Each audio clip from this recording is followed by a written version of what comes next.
ومعه ایک پوری متن حدیث پڑھی گئی ہے۔ انشاءاللہ تعالی انہی آیات و حدیث کی روشنی میں چند باتیں آپ لوگوں کے سامنے گوش گزار ہوں گا۔ اس سے قبل میں اللہ رب العالمین سے دعائے خیر کروں گا کہ اللہ رب العالمین تو ہمیں حق کہنے، آپ کو حق سننے اور حق کے تحت عمل پیرا ہونے کی توفیق دے، آمین تقبل یا رب العالمین۔ موجود مسجد کی فضیلت و اہمیت،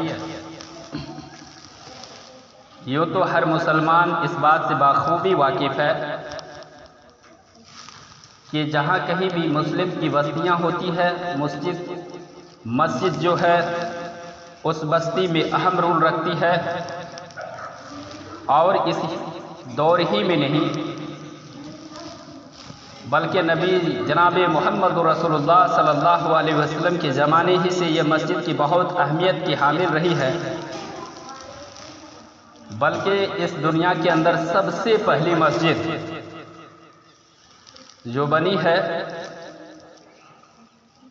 وہ مسجد حرام ہے، اور اس مسجد کی بانی حضرت ابراہیم علیہ السلام ہے۔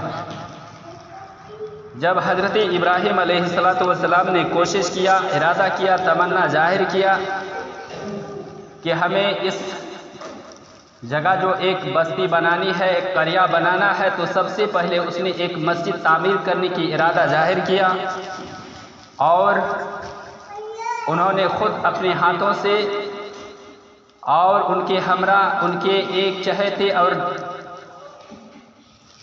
محبوب بیٹے حضرت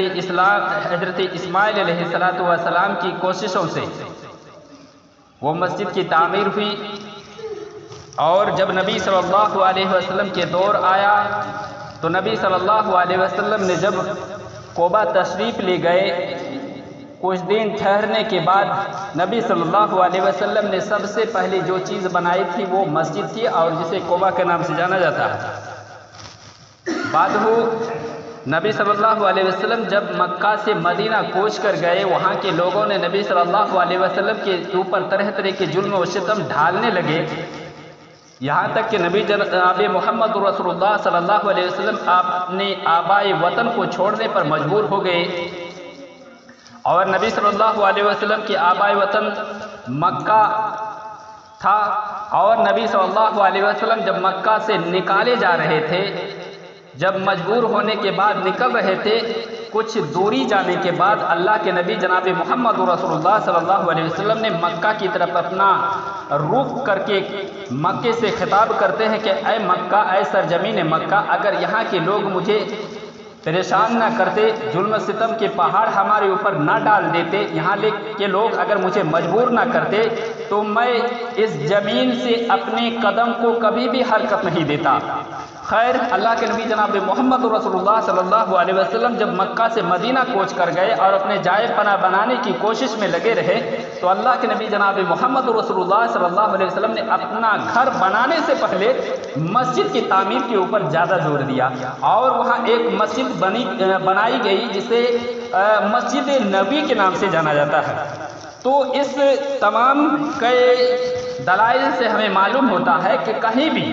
جہاں بھی مسجد، جہاں بھی جو ہے مسلم کی آبادی بسائی جائے یا آباد کرنے کی کوشش کی جائے یا گاؤں بنانے کا ارادہ کیا جائے، تو انسان اور مسلمانوں کی کوشش یہی رہنی چاہیے کہ اپنا گھر بنانے سے پہلے اللہ کا ہم گھر بنائیں، یعنی اللہ کا گھر ہم تعمیر کریں، کیونکہ جس بستی میں، جس گاؤں میں، جس قریہ میں اللہ رب العالمین کا گھر نہیں ہوتا ہے، اللہ کے نبی جناب محمد رسول اللہ صلی اللہ علیہ وسلم ارشاد فرماتے ہیں حدیث کے اندر کہ اگر کسی بستی کے اندر سے آواز نہیں آتی ہے، اللہ رب العالمین کی آذان کی اگر آواز میرے کانوں پر نہیں گونجتی ہے، آواز نہیں آتی ہے، تو سمجھ لینا، یہ خیال کر لینا کہ وہ بستی مسلمانوں کی بستی نہیں ہے، وہ مسلمانوں کا گھر نہیں ہے، مسلمانوں کا گاؤں نہیں ہے، مسلمانوں کا قریہ نہیں ہے۔ اس حدیث سے معلوم ہوتا ہے کہ ہر گاؤں، ہر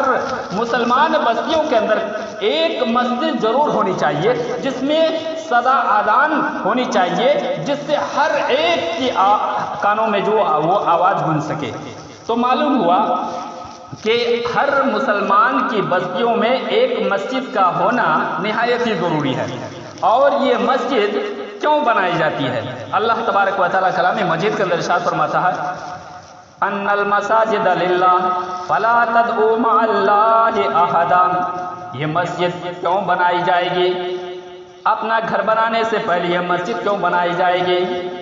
کیا وہاں سامان بھی رکھا جائے گا، یا میٹنگ وغیرہ کی جائے گی، یا کوئی پروگرام کیا جائے گا، یا گمشدہ چیزوں کا اعلان وہاں کیا جائے گا؟ اللہ تبارک و تعالیٰ نے اس کا خود ہی جواب کلام مجید کے اندر دیا ہے ان المساجد للہ فلا تدعوا مع اللہ احدا۔ اے لوگو، اے انسانوں سنو، ان المساجد للہ، یہ دنیا کے اندر جتنی بھی مسجدیں ہیں یہ اللہ کا گھر ہے۔ جتنی بھی مساجد ہیں اے لوگوں، اس میں صرف اللہ کی عبادت ہونی چاہیے، اللہ رب العالمین کی بندگی ہونی چاہیے، اللہ کا ذکر ہونا چاہیے، اللہ رب العالمین کے لیے قرآن مجید کی تلاوت اس جگہ ہونی چاہیے۔ یعنی اللہ رب العالمین کا گھر صرف اللہ کی عبادت، اللہ کا ذکر، اللہ کا خیال، اللہ کا اظہار کرنے کے لیے وہ گھر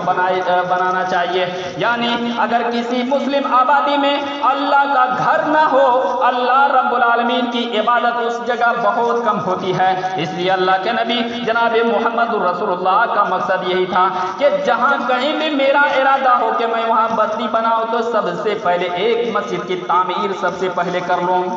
یعنی مسجد کی تعمیر کا مقصد کیوں ہونا چاہیے؟ ہر گاؤں، ہر قریہ، ہر بستیوں میں کیوں ہونی چاہیے ایک مسجد؟ تاکہ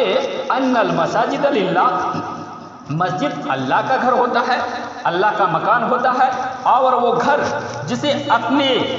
آما جگہ ہم بناتے ہیں، جس کو ہم اپنی آما جگہ کے لیے بناتے ہیں، وہ خود تو رہتے ہیں، لیکن اللہ رب العالمین کی عبادت کے لیے ایک گھر ہونا چاہیے جسے مسجد کے نام سے جانا جاتا ہے، جسے مسجد کے نام سے جانا جاتا ہے۔ اور اس مسجد میں کسی بھی طرح کی کوئی فضول گفتگو نہ ہو، کسی بھی طرح کی بیکار کی گفتگو نہ ہو، کسی بھی طرح کی کسی کی غیبت نہ ہو، چغلی نہ ہو، میٹنگ نہ ہو، کسی گمشدہ چیزوں کے اعلان نہ ہو، بلکہ اس میں صرف اللہ رب العالمین کی عبادت اور بندگی ہونی چاہیے، اللہ رب العالمین کی عبادت ہونی چاہیے۔ اور یاد رکھیے مسجد ہونا کیوں ضروری ہے؟ اس سے ایک اور بات سامنے آ جائے گی کہ اگر کسی گاؤں میں مسجد ہوتی ہے، کسی گاؤں میں اللہ کا گھر ہوتا ہے،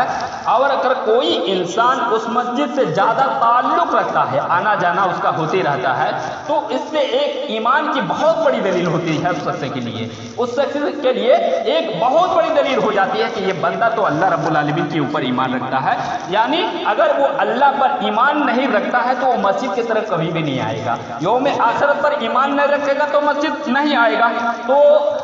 گھر بنانے کے ساتھ، بستی بنانے کے ساتھ ایک مسجد اس لیے ہونی چاہیے تاکہ اس بات کی شہادہ ہو جائے، اس بات کی گواہی ہو جائے کہ بندہ جو انسان مسجد سے تعلق رکھتا ہے، لگاؤ رکھتا ہے، وہ یقینی اور کما حق کہو اللہ پر ایمان رکھتا ہے۔ حدیث اس طرح وان سعید رضی اللہ تعالیٰ عنہ قال قال رسول اللہ صلی اللہ علیہ وسلم اذا رأيتم الرجل يعتد المسجد فاشهد له بالایمان قال اللہ تعالیٰ انما يعمر مساجد اللہ من آمن باللہ والیوم الاخر۔ اللہ کے نبی جناب محمد رسول اللہ صلی اللہ علیہ وسلم ارشاد فرماتے ہیں، ابو سعید راوی حدیث ہے، یعنی بہت کٹھور اور بہت ہی مضبوط راوی ہے، وہ بیان فرماتے ہیں کہ اللہ کے نبی جناب محمد رسول اللہ صلی اللہ علیہ وسلم ارشاد فرماتے ہیں مسجد کے تعلق سے اور مسجد سے جو لگاؤ رکھتے ہیں، مسجد سے جو دلچسپی رکھتے ہیں، مسجد سے اپنا لو لگائے رکھتے ہیں، مسجد اور لو لگانے والے انسان کے لیے اللہ کے نبی ارشاد فرماتے ہیں، اے لوگو اذا رأیتم الرجل یعتد المسجد، اے انسانوں جب تم کسی بندہ کو، کسی بھی شخص کو تم مسجد میں آنا جانا ہو رہا ہو، کوئی شخص آنا جانا کر رہا ہے، آنا جانا اگر اس کا لگا ہوا رہتا ہے تو فَأَشْهَدُ لَهُ بِالْإِيمَانِ، تو اس شخص کو مومن ہونے کی گواہی دے دو کہ یہی مومن ہے، یہ اللہ پر ایمان رکھتا ہے، یوم آخرت پر ایمان رکھتا ہے، رسول پر ایمان رکھتا ہے، اس بات کی گواہی دے دو۔ تو اس سے معلوم ہوتا ہے کہ اگر ہم مسجد سے تعلق رکھیں گے، مسجد کی صاف صفائی میں اگر اپنا ہاتھ بٹائیں گے، مسجد کی تعمیر میں اپنا حصہ